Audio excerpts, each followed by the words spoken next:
day. I started working on a knife, and I had to wait to hear whether the customer was right-handed or left-handed. So I went to start working on a second knife. I got a Rogue here I'm working on for a customer, and of course then I saw another squirrel, and that was my wood. You know, it seems like every month or two I've got a video coming out about wood. I just got a thing about wood, I guess, guys. And this time I'm hoping to be a sellout. Yes, that's right. I'm trying to sell all my wood. Maybe not all of it. Yeah, that's right. No, I'm not selling it all. But what I did do is I got together, dusty.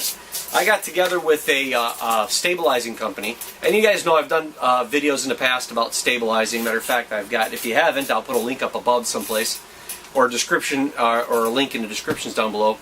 And I did all my stabilizing. I do stabilizing in-house, but because I have gotten so busy lately with knives and with other YouTube videos and tools and projects at the house, and with stuff for the family and the kids, I have a lot of wood here. I'd like to get stabilized, and I don't have the opportunity to do it. So what I ended up doing is contacting this company that could do stabilizing for me. Now the cool part about it is they can do clear stabilizing like I do, but they also do dyed stabilizing, which is awesome. And the other kicker is there's woods that I just can't stabilize because I don't have the means to be able to get that much pressure in. I still like doing it, and I will still do it when I have the opportunity, but right now I don't have the opportunity because of my schedule.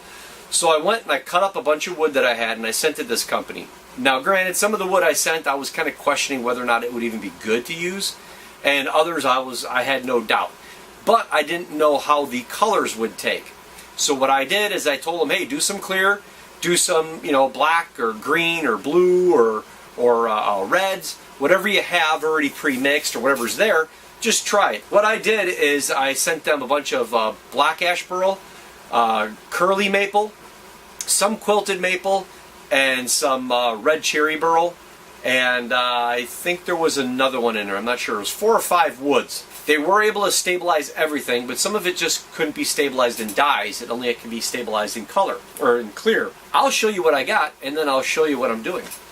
Okay, so this was the box. Now I've already gone through some of it and picked it all out. I have red here, I have the clear here, and then I have black here. What I'm doing is, as you can see here, it comes with, you know, it comes like all the other stabilizing I've done in the past. You know, no different than mine or theirs. You can see how you get this shiny, this is the dried stabilizing resin that they use, and you can see it down there too. But as you sand it, this is what you end up with. You get that pinkish look to it, and it's really nice. And you can get different angles of the wood, and you see that character a lot more. And it's really, really neat. Here's another piece right here. This is that black ash burl. So, really nice. And now this is black. And this is, like you can see, this is a curly. These are both curly maple right here. You can tell already. And let's see what else here. I got more curly maple there, and I got more curly maple right there. There's curly maple. I got a bunch of it in there too. There's some more. So this is black. Now this was a burl.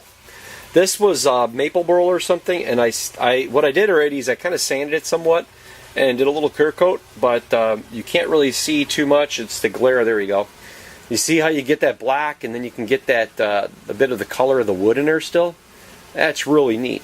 So I'm going to sand this down a little bit more, and I'm going to actually leave it in a block form, because this could be used for reel seats. Guys can use this for pen blanks.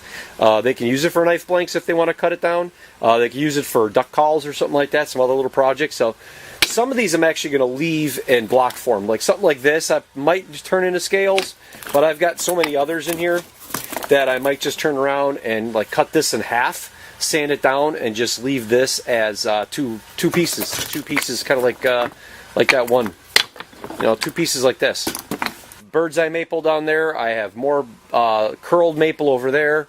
I have red elm over here. That box over there has spalted maple in it. Then I have burled ash and burled maple, and I think I even have some cherry in here too. So I got a bunch of wood underneath there.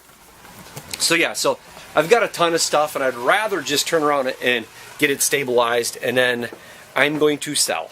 Yes, I'm actually opening up a new avenue for CK Knife and Tool, and I am going to be selling a lot of this stabilized wood that you guys are going to be seeing here. As of right now, the video's just coming out. They'll probably be up on my website, and if you follow me over on Instagram, you're going to notice that I'm going to have these on sale on my Instagram page as well. But what I did want to do is I wanted to show you guys here on YouTube what exactly goes on behind the scenes. You see how I sand and do everything, and now I'm going to show you the first sets of scales that I finished, and these are ready for sale. So let's take a look. Here you go, guys. Hopefully this is going to come out well on camera, but these are the scales. The red here, we got some curly maple right here. We have some quilted maple, some more curly maple, that's green. We got blue right there. There's quilted maple, and that was dyed black. There's some quilted maple there in red. Some more curly maple. This one was black. That was black. Curly maple red. There's the other part of the blue. Now this blue, this one right here, as well as this one, are actually from the same block. They actually were one large piece of wood like you've seen in the shop previously, just a little while ago. This actually came from a big block, and I was actually cutting it down. They're about a 1/4 inch thick. Some of these are 3/8. Some of these are 3/8 inch. This one's about 3/8 or so right there, but these are 1/4 inch, or just a hair under 1/4 inch, so they're a little bit thin for a big beefy knife, but it'd really be nice for a smaller knife, a thinner knife, or maybe a knife for someone that's got a smaller hand. And then this is the black ash burl. And some of these all came from the same piece of wood as well. You're going to notice that how they got that shape to it